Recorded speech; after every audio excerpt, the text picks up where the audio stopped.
Comment créer une audience en partant de zéro? Bonjour, je suis Sébastien Knight, fondateur du mouvement des entrepreneurs libres et chaque lundi, je partage avec vous les lectures de l'entrepreneur libre, c'est-à-dire une pépite issue de l'un des 500 meilleurs livres d'entrepreneuriat, de marketing et de communication que j'ai lu au cours des 10 dernières années. Aujourd'hui, j'aimerais vous parler d'un principe hyper simple et hyper efficace qui vous permet de créer une vaste audience et ce même si vous partez de zéro. Ce principe, c'est celui de savoir raconter votre histoire et celle du client simultanément. J'explique. Pour raconter votre histoire et celle du client simultanément, vous devez comprendre un principe clé. Du point de vue de votre client, ce qui va susciter l'achat, c'est d'abord une raison émotionnelle. Ce n'est pas la raison logique de votre produit fait 500 MHz à une bande passante de X gigaoctets. Non, c'est d'abord le fait qu'ils se reconnaissent dans le message que vous véhiculez avec votre produit ou service ou avec votre marque. Et pour cela, donc, je vais m'appuyer sur les conseils donnés par l'excellent auteur Robert McKee dans son livre « Story ». Entre guillemets l'histoire donc, qui explique en fait comment écrire un bon scénario de film. Les principes enseignés dans ce livre sont tout à fait applicables pour un entrepreneur qui veut créer sa marque ou sa marque personnelle, qui veut se faire connaître et qui veut avoir une vaste audience à laquelle il pourra communiquer par la suite des produits ou des services. Quand j'ai démarré mon activité en partant de zéro, mon activité de coach amoureux pour les hommes célibataires, la ressource principale qui m'a permis très rapidement de créer une audience, d'abord d'avoir mes premiers 400 abonnés, puis de passer de 400 à 17 000, puis de passer de 17 000 à 105 000 en l'espace de un an, puis un an, puis un an. Cette ressource, ça a été mon histoire à moi. En fait, je suis un ancien timide. J'ai décidé de vaincre ma timidité un beau jour quand j'ai réalisé que ça ne m'aidait pas particulièrement avec les femmes d'être timide et j'en ai eu marre. Et j'ai eu ce moment de décision, j'ai décidé d'arrêter d'être timide et de commencer à discuter avec toutes les jeunes femmes qui croiseraient mon chemin quasiment. Et donc, j'ai abordé plus de 1000 femmes en l'espace d'un an. Eh bien, ça, c'est la version courte de mon histoire.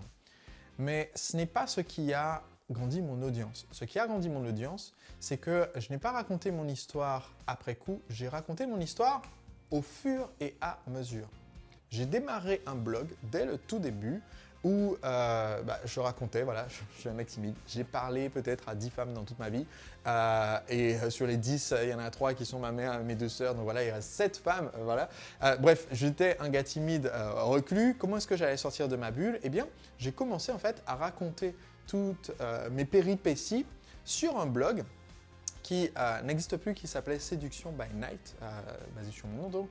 Et donc, sur ce blog, à mesure que je mettais des nouveaux articles, j'avais en fait progressivement de plus en plus de lecteurs. Donc, j'écrivais l'article sur le blog, ensuite je mettais le lien, j'allais sur un ou deux forums pour partager mon expérience, je partageais l'article sur des sites comme Dig et en France, j'ai oublié comment s'appelaient les équivalents français, fuzz.fr je crois, qui permettent de partager ces articles. Et petit à petit, j'acquérais un lecteur à la fois, mais l'effet boule de neige a commencé à grandir au bout de quelques mois. Pourquoi?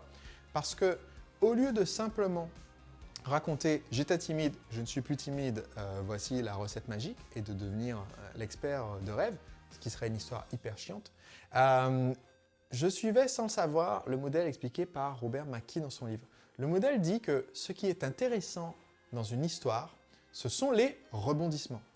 Autrement dit, ce qui est intéressant dans une histoire, c'est tous les moments où le héros n'arrive pas à obtenir ce qu'il veut. Donc, comment est-ce qu'on fait pour développer notre audience à partir de zéro? Il y a 3 éléments essentiels. Le premier élément, c'est d'avoir un point de départ, donc votre histoire personnelle ou celle d'un client si vous racontez l'histoire de vos clients, un point de départ qui soit similaire au point auquel se trouve votre audience aujourd'hui. Si je communique autour du mouvement des entrepreneurs libres, par exemple, eh bien, beaucoup de gens dans mon audience en sont au stade du projet. Ils sont encore chômeurs ou encore salariés, ils veulent quitter ça pour lancer un nouveau projet, ils ne savent pas encore exactement quel projet. Ou alors, ils viennent de commencer à travailler dessus et lancer l'entreprise, mais ce n'est pas encore très solide. Et donc, leur trajet va de porteur de projet à entrepreneur en herbe, entrepreneur passionné, entrepreneur confirmé et ensuite entrepreneur libre. Donc voilà, je connais le parcours, mais c'est très important pour moi de fixer le point de départ et donc de régulièrement raconter mon point de départ. Je parle souvent en fait de l'histoire de comment j'ai démarré mon activité à partir de zéro. Soit je raconte l'histoire de ma start-up en Irlande qui s'est complètement plantée, soit je raconte l'histoire de mon entreprise de coaching amoureux pour les célibataires, comme je viens de le faire, soit je raconte l'histoire de mon école de danse, soit je raconte l'histoire de mon centre de formation business to business, le mouvement des entrepreneurs libres, mais je raconte à partir du début, c'est-à-dire je partais de presque rien et je voulais lancer mon projet. Donc ça, c'est le premier point. Le deuxième point, évidemment, c'est d'être clair sur la destination. C'est-à-dire quel est l'objectif que veut votre client et quel est l'objectif que vous vouliez atteindre au départ. Donc, en fait, ce qu'il faut réaliser, c'est que si vous voulez développer votre audience et vous partez de zéro, peut-être que vous n'êtes pas encore aujourd'hui arrivé à la destination que votre audience veut aussi atteindre. Si le parcours, c'est passer de fauché à millionnaire, par exemple, et que vous voulez faire ce parcours et vous voulez amener votre audience avec vous, eh bien, c'est plus important de partager l'objectif commun que ça ne l'est de l'avoir atteint. Donc, vous pourriez très bien en être que juste un pas plus en avant que votre client, vous n'êtes pas encore arrivé au sommet, mais vous expliquez clairement que vous partez du même endroit où il est parti et vous recherchez à atteindre le même sommet que ceux qu'il a rencontrés. Donc ça, ce sont les deux premiers points. On a un départ, on a une destination. Et ensuite, l'élément suivant, et qui est indispensable pour une bonne histoire, pour que l'histoire soit accrocheuse et pour donc faire grandir votre audience, l'élément suivant, c'est le conflit. C'est-à-dire que maintenant qu'on connaît votre désir de partir du point de départ et d'arriver à la destination, eh bien, au lieu de faire une ligne droite et d'arriver directement, vous allez galérer. C'est la vie de toute façon. Vous allez certainement galérer, quel que soit l'objectif, que ce soit apprendre la photo comme Laurent Breillat qui a démarré en tant que débutant photo et qui est devenu expert photo sur son blog, que ce soit par exemple, à l'heure où je fais cette vidéo, je suis en train de préparer le lancement de mon prochain livre. C'est mon premier livre avec un éditeur qui va paraître aux éditions Le Duc. Et en fait, je suis parti de zéro avec juste une idée de livre que je voulais faire et avec l'envie d'arriver à la destination d'en faire un best-seller et donc un livre qu'on trouve dans toutes les librairies.